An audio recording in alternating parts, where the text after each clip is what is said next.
Hi అండి. ఎలా ఉన్నారు? చాలా రోజులైంది వీడియో పెట్టక. అస్సలు టైం ఉండట్లేదు. ఈ సామాన్లు వచ్చిన తర్వాత సర్దడమే సరిపోతుంది.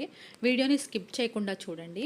ఇందులో ఏంటంటే మాకు ఈ సామాన్‌కి ఎంత ఖర్చయింది అంటే ట్రాన్స్‌పోర్ట్ చేయడానికి, ఇంకా ఇది ఎవరు పే చేస్తారు నేను అన్నీ డీటెయిల్‌గా చెప్తాను క్లియర్‌గా. ఇంకా మేము వచ్చేసి క్వార్టర్స్ దగ్గరకొచ్చాము. మేము వేరే ప్లేస్‌లో ఉంటాము ఎంటీ హాస్టల్‌లో. అక్కడ నుంచి నేనొచ్చాను కారేసుకొని. మా హస్బెండ్ అయితే డైరెక్ట్‌గా వచ్చేసారు. లాస్ట్ నైట్ స్టార్ట్ అయ్యారు 8:00కి. అంటే తను 8:00కి వేరే ప్లేస్‌కి వెళ్ళి అక్కడ ఉండేసి నైటు నెక్స్ట్ డే మార్నింగ్ 4:00కి అక్కడ నుంచి డైరెక్ట్‌గా కార్‌లో వచ్చేసారనమాట. ఇక్కడ ఏంటంటే కార్లు అడ్డున్నాయని చెప్పేసి తను పార్క్ చేస్తున్నారు వేరే దగ్గర. ఇంకా తను వచ్చేసి ఇక్కడ వెహికల్ లోపలికి రావాలంటే ముందు కొంచెం డీటెయిల్స్ అన్నీ కూడా వాళ్ళయి అక్కడ ఎంటర్ చేయాలి గేట్ దగ్గర. సెక్యూరిటీ ఉంటారు. లోపలికి అలో చేయరు. వాళ్ళకొక పాస్ ఇస్తారు. ఆ డీటెయిల్స్ కూడా క్లియర్‌గా మేము అక్కడ ఎంటర్ చేస్తేనే వాళ్ళకి లోపలికి అలో చేస్తారు. ఈ సామాన్లు తీసుకొచ్చే వెహికల్ ఏదైతే ఉందో అది ఆల్రెడీ 4:00కే 3:30, 4కి ఆ టైంలో వాళ్ళు రీచ్ అయిపోయారు. వేరే దగ్గర ఎక్కడో ఆపేసి వాళ్ళు నిద్రపోయారట యాక్చువల్లీ. ఎందుకంటే లోపలికి రానియ్యరు మేము డీటెయిల్స్ ఇవ్వకుండా.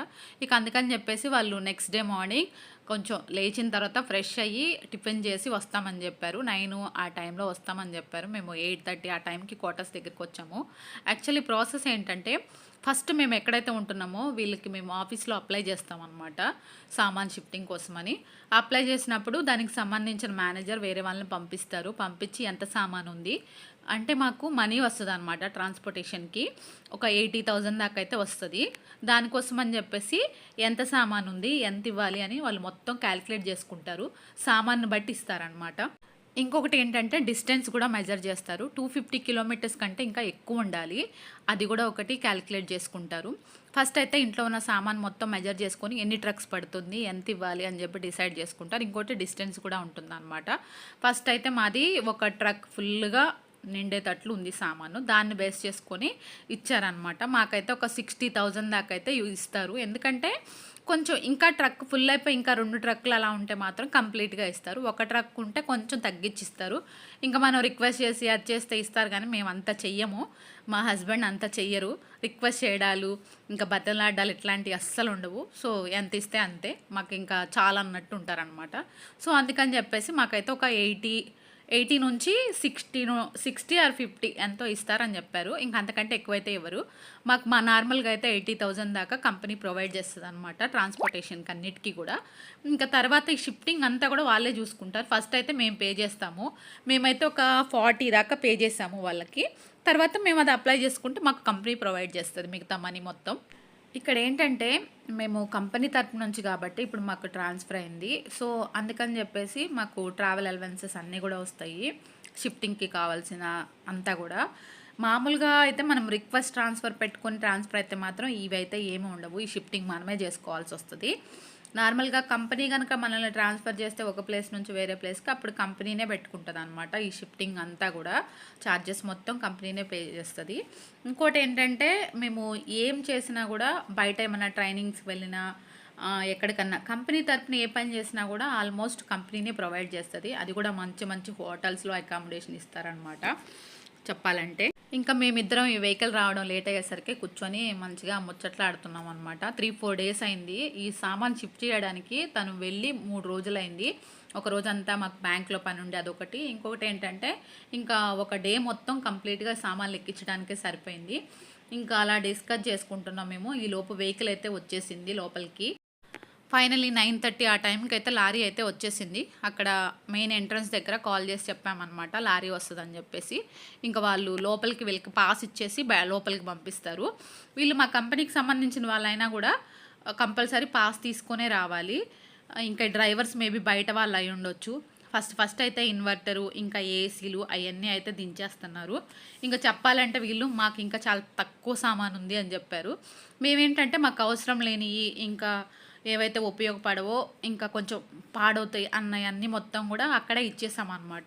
ఎందుకు మళ్ళీ అనవసరంగా ఇంత దూరం మోసుకురావడం అని చెప్పేసి మా హస్బెండ్ అక్కడే ఇచ్చేశారు. ఏవైతే 2 ఉంటాయి ఇంకా 2 వస్తువులు అంటే డబల్ ఉన్నాయి అన్నీ కూడా మేము అక్కడే ఇచ్చేసాము. ఫస్ట్ అయితే ఏసీ కంప్రెసర్లు ఏసీలు అయితే షిఫ్ట్ చేస్తున్నారు.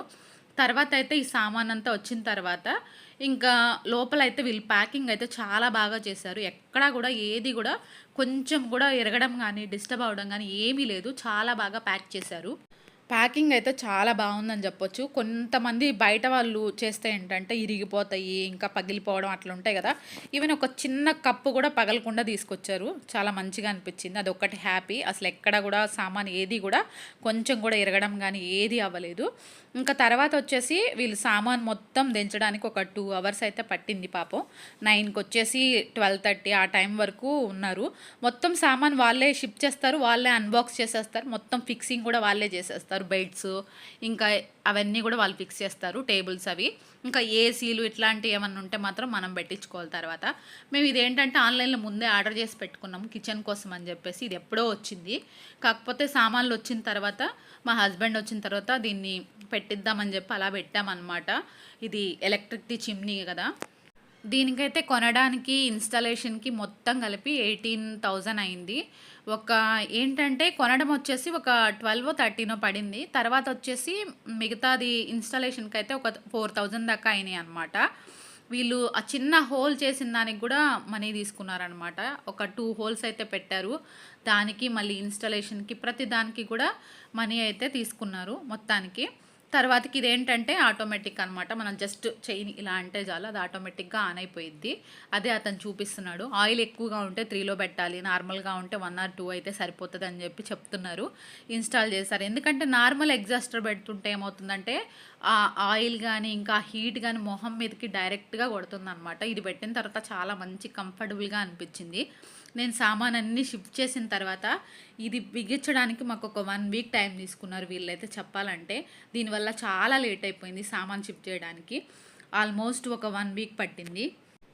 ఇంకా ఇక్కడ వచ్చేసి తను ఆయిల్ ఎక్కడ స్టోర్ అవుతుంది, ఇందులో ఆయిల్ స్టోర్ అవుతుంది. ఇంకా 1 వీక్ ఒకసారి క్లీన్ చేయాలని చెప్పేసి, లోపల మోటార్ వచ్చేసి 1 మంత్కి ఒకసారి క్లీన్ చేసుకోవాలి అట్లా చెప్తున్నారనమాట. ఈ హోల్స్ పెట్టడం వల్ల ఎంత డస్ట్ పడిందంటే అసలు ఒక రోజంతా పట్టింది క్లీన్ చేయడానికి. కిచెన్లో అయితే ఒక పెద్ద కుప్ప పేరుకుపోయింది.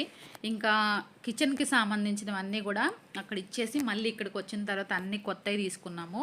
ఇంకా స్టాండ్ కానీ ఇంకా కబోర్డ్స్ అవి నేను చేపించుకున్నాను ఇక్కడికి వచ్చిన తర్వాత. దానికి కూడా చాలా టైం పట్టింది. అంటే ఇక్కడ మా వాళ్ళే అన్నీ చేస్తారు, లోపల కంపెనీ వాళ్ళే. అంటే ఎవరంటే కార్పెంటర్సు, ప్లంబర్సు వీళ్ళు కొంచెం నిదానంగా చేస్తారనమాట. ప్రతి దానికి కూడా మేము ఆన్లైన్ కంప్లైంట్ ఇస్తామన్నమాట. ఈ వర్క్ ఉంది, ఈ వర్క్ చేయాలని చెప్పేసి. పాపం అందరూ కూడా చాలా మంచిగా రెస్పాండ్ అయ్యి చాలా మంచిగా చేశారు అసలు చెప్పాలంటే. కాకపోతే నాకు సర్దుకోవడానికి చాలా టైం పట్టింది. ఇంకా చిన్న చిన్న వర్క్స్ ఉంటే వాళ్ళు హ్యాండ్ ఓవర్ చేసేటప్పటికి అవ్వకపోతే అవి తర్వాతకు వచ్చేసి ఇంకా వాళ్ళకి టైం ఉన్నప్పుడు మేము కంప్లైంట్ ఇచ్చినప్పుడు ప్రతిరోజు కంప్లైంట్ ఇస్తూనే ఉంటాం, అది ఇది అని చెప్పి చిన్న చిన్నోటికి అవన్నీ కూడా క్లియర్ చేశారు.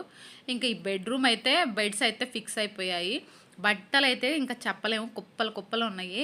ఈ సర్దుకోవడానికి చాలా టైం పట్టింది. నేనేమనుకున్నానంటే బట్టలన్నీ సర్ది అందులో మాకు యూజ్ కానివి తర్వాతకి వేరే వాళ్ళకి ఇద్దాము అని చెప్పేసి ఒక బెడ్రూమ్ అయితే మంచిగా సర్ది పెట్టుకున్నాను. ఒక బెడ్రూమ్ అలా వదిలేసాను. ఇంక కిచెన్లో అయితే ఇంకా గ్యాస్ అయితే తీసుకురాలేదు అప్పటికైతే. ఇంకా మేము ఉండే ప్లేస్లో ఉంది గ్యాసు. ఇంకా తర్వాత వచ్చేసి ఈ గిన్నెలు ఏమైతే ఉంటాయో మాకు కిచెన్ కావాల్సినవన్నీ ముందైతే కడిగించి పెట్టేశాను. మేము ఈ క్వార్టర్కి వచ్చిన రోజు దగ్గర నుండి ఒకటే వర్షం పడుతుంది. అస్సలు గ్యాప్ అయితే అస్సలు ఇవ్వట్లేదు, కంటిన్యూస్గా వర్షమే పడుతుంది. ఇంకోటి ఏంటంటే ఈ సామాన్లు సర్దడం పక్కన పెడితే ఇంకా టీవీ ఓపెన్ చేద్దాం అనుకున్నాము. అది కొంచెం గ్లిచ్ వస్తుంది అని చెప్పేసి కొన్ని రోజులన్నా వస్తుంది కదా అని చెప్పి తీసుకొచ్చాము యాక్చువల్లీ. కాకపోతే ఆ టీవీ అయితే అస్సలు పనిచేయట్లేదు ఇక్కడికి వచ్చిన తర్వాత. దాన్ని ఎక్స్చేంజ్లో కానీ లేదా ఎవరికన్నా ఇద్దామా అని చెప్పేసి ఇంకా డిసైడ్ అవ్వలేదు. ఎవరికన్నా ఇస్తే కొంచెం వాళ్ళకన్నా యూజ్ అవుతుంది కదా అనుకుంటున్నాం. ఇంకా మా వాడైతే ఏదన్నా వేరే వాళ్ళు ఏదన్నా పని చేశారంటే ఇంకా దాన్ని మళ్ళీ రిపీట్ అయితే చేస్తాడు. ప్లంబర్స్, కార్పెంటర్స్ రోజు వస్తూ పోతూ ఉన్నారు కదా, ఇదిగో వీడు కూడా అది తీసుకొని స్టార్ట్ చేశాడు. ఇంకా ఇది వాడు ఫిక్స్ చేస్తానని చెప్పి ఇదిగో ఇదైతే టీవీ. ఆ టీవీ కోసం ఆ ప్లాంక్ వెనుకున్న చేపించాము 55 ఇంచెస్కి సరిపడా. కాకపోతే ఇక్కడ అంతా ప్లాన్ రివర్స్ అయిపోయింది.